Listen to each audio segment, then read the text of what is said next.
Olá pessoal, na aula de hoje nós iremos estudar sobre vento. E primeiramente nós iremos perguntar o que é vento, né? Então nós podemos definir vento como sendo o ar em movimento. E como se origina o vento? O vento ele se origina de uma região de alta pressão para uma região de baixa pressão. Então essa é a direção do movimento do ar. Então, o ar se desloca de uma região de alta pressão para uma região de baixa pressão, como podemos ver aqui nesse próximo slide. Então, o ar ele se desloca aqui de uma alta pressão para uma baixa pressão e é na direção contrária ao gradiente horizontal de pressão, como nós já estudamos sobre o gradiente horizontal de pressão. Então, como o gradiente horizontal de pressão ele vai de uma baixa pressão para uma alta, então o movimento do ar acontece de forma contrária a esse gradiente horizontal. Então vai de uma alta pressão, vemos que aqui estamos em 20 milibar e vamos direcionando, descendo em 1018 milibar. Então aqui a força gradiente de pressão, que nós estudamos anteriormente, quando estávamos estudando pressão atmosférica, é justamente a força motriz do movimento do ar. Então isso implica dizer aqui, ó, que nós temos aqui de 1000 milibar a 1004 dá uma isobra menor para uma isobra maior, de valor maior de pressão. O gradiente horizontal de pressão vai nesse sentido. E já a direção do vento é no sentido contrário aqui, ó. Contrário ao gradiente horizontal de pressão. Então, já que a força gradiente horizontal de pressão é a força motriz do movimento do ar, isso implica dizer que, à medida que eu tenho um alto gradiente horizontal de pressão, quanto maior for esse gradiente horizontal de pressão, maior vai ser a força do vento. Então, nós tomamos como parâmetro justamente o gradiente horizontal de pressão. Então, baixo o gradiente horizontal de pressão, baixo o valor da força do vento. Alto o valor do gradiente horizontal de pressão, então, alto o valor da força do vento. Então, aqui nós já vimos essa isobra, essa carta, anteriormente, em pressão, mas aqui é apenas para mostrar o seguinte, que aqui existe um maior gradiente horizontal de pressão, então nessa região onde há um maior gradiente horizontal de pressão, maior é a velocidade do vento. Então aqui a direção resultante do vento, nós temos aqui, já falamos sobre baixa pressão e ciclones, então apenas recapitulando que o ciclone é uma baixa pressão, onde o vento gira no sentido anti-horário no hemisfério sul e no sentido horário no hemisfério, aliás, no sentido anti-horário no hemisfério norte e no sentido horário no hemisfério sul. Isso é uma baixa pressão. Isso aqui em baixos níveis, na superfície, aqui em altos níveis ela se comporta dessa forma, porque o ar está divergindo. E aqui um anticiclone, que é uma alta pressão, no hemisfério norte ele gira no sentido horário e no hemisfério sul no sentido anti-horário. E aqui, apenas a título de exemplo aqui de um ciclone, que esse ciclone foi o ciclone Catarina, que destruiu Santa Catarina no ano de 2004. Então, isso aqui é uma imagem de satélite, onde mostra aqui a circulação do ciclone sentido horário no hemisfério sul. Então, aqui está mostrando justamente o sentido da circulação desse ciclone. Então, as forças modificadoras do vento. Existem algumas forças que modificam a velocidade e direção do vento. Então, podemos citar, entre elas, primeiramente, a força de Coriolis. Essa força de Coriolis é uma força deflectora que altera a direção do deslocamento do ar.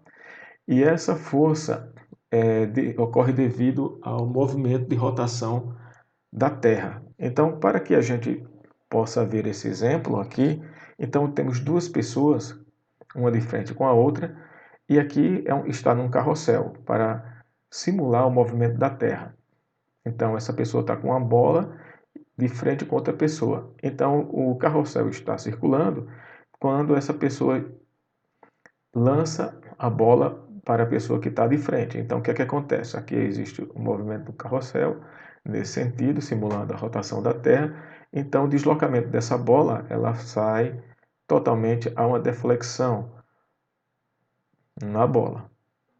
Então, isso é para simular o que acontece, o que a força de Coriolis ela provoca com relação ao vento, a direção do deslocamento do ar, do vento. Então, aqui nós temos aqui o que acontece nos hemisférios. Então, nós temos uma alta e uma baixa pressão. Então, temos a força gradiente de pressão, nesse sentido, que é a força de uma alta, que é o deslocamento do vento de uma alta para uma baixa pressão. Então, no hemisfério norte, ele deflecta o vento para a direita.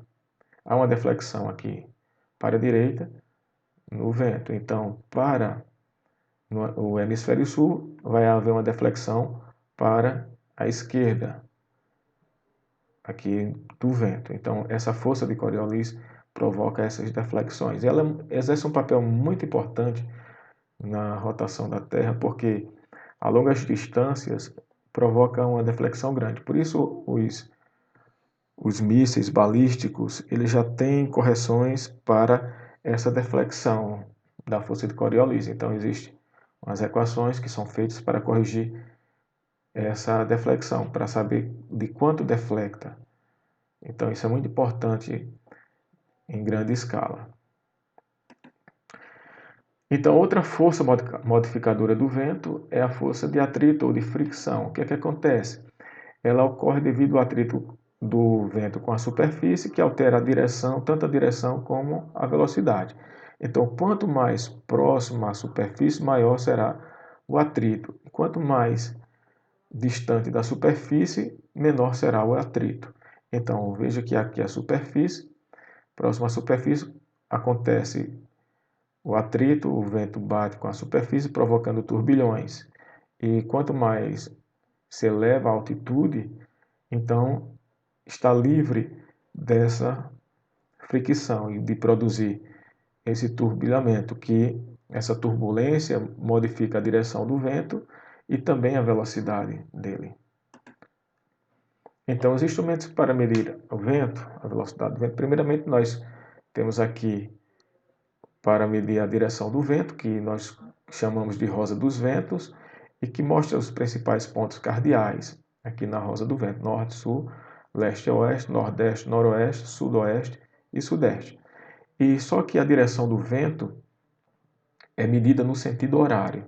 Então, no sentido horário, nós medimos essa direção do vento. Então, quando nós verificamos que temos uma medição que o vento está numa direção de 135 graus, por exemplo, isso implica dizer que ele está aqui, a sudeste. O deslocamento a partir do norte e vai no sentido, percorrendo o sentido horário. Então, 135 graus eu estaria aqui em sudoeste.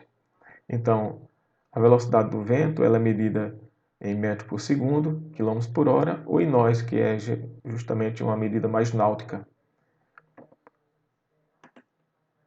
Então, aqui está a rosa do vento, a rosa dos ventos, e mostrando aqui, justamente aqui, a frequência da direção, e aqui uma velocidade média também. Então, nós observamos que há uma maior frequência aqui, um percentual maior na direção sudeste, a direção predominante é sudeste, e aqui a velocidade também, já que a velocidade maior nessa direção, em metros por segundo.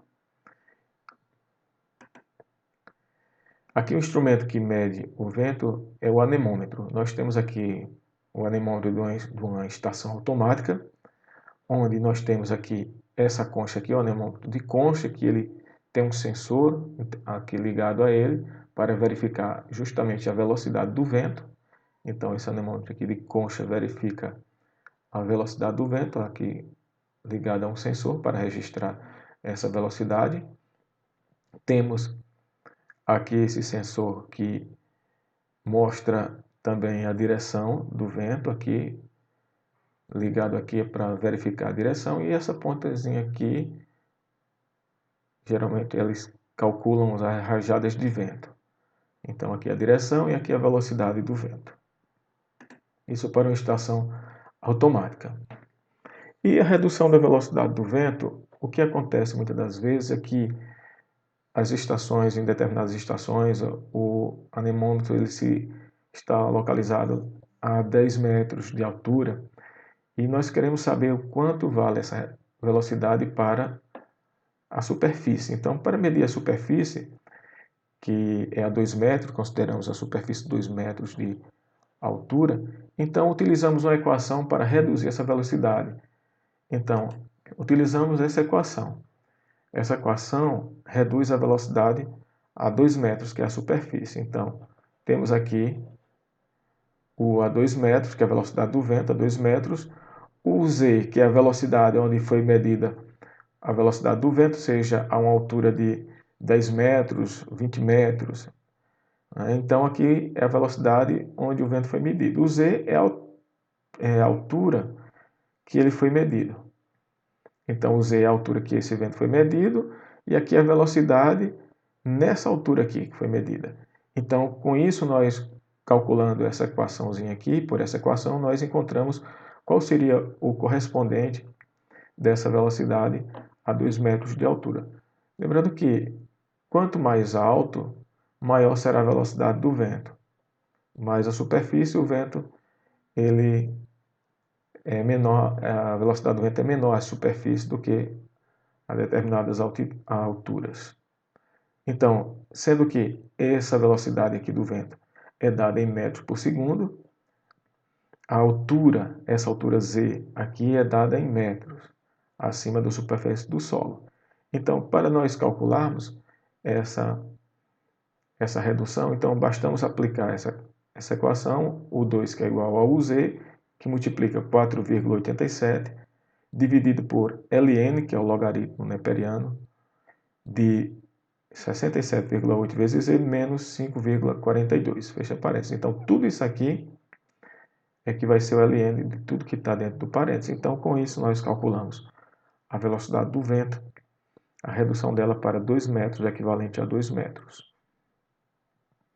Então, para que nós possamos ter uma ideia de como faz essa redução, temos um exemplo aqui, onde um aparelho medidor da velocidade do vento instalado num posto meteorológico a 17 metros de altura registrou o vento de 4,2 metros por segundo. Então ele quer saber a velocidade do vento na altura de referência 2 metros, ou seja, a superfície. Então, aqui eu posso colocar os dados que o meu problema oferece. Então, tem uma altura de 17 metros, onde foi instalado o instrumento. Então, esse aqui é o Z 17 metros, e a velocidade, o Z, que é a 17 metros, foi de 4,2 metros por segundo. A essa altura, o valor da velocidade do vento registrada. Então, nós vamos calcular, colocamos a equação de redução, que é essa daqui, como nós já vimos, substituímos o valor de uz e o valor de z, que fica aqui uz 4,2 e o valor de z 17 metros. Então, substituímos esses valores e aqui nós resolvemos essa multiplicação, 67,8 vezes 17, que nos fornece 1.152,6, menos 5,42. Resolvemos essa subtração, que nos fornece 1.147,18. Resolvemos o logaritmo neperiano, o ln, de 1.147,18, que nos dá 7,045. Resolvemos essa divisão, 4,87 dividido por 7,045, nos fornece 0,691. E esse resultado aqui está sendo multiplicado por 4,2. Então, o resultado dessa multiplicação nos fornece como velocidade do vento a superfície de 2,9 metros por segundo. Então, observe que sempre teremos uma velocidade menor à superfície do que uma determinada altura superior à superfície, onde se encontra um determinado instrumento para medir a velocidade do vento. Então, essa velocidade de 4,2 metros por segundo a 17 metros de altura corresponde a 2,9 metros por segundo, se fosse medido a superfície. Então, pessoal, por hoje é só. Até a próxima aula.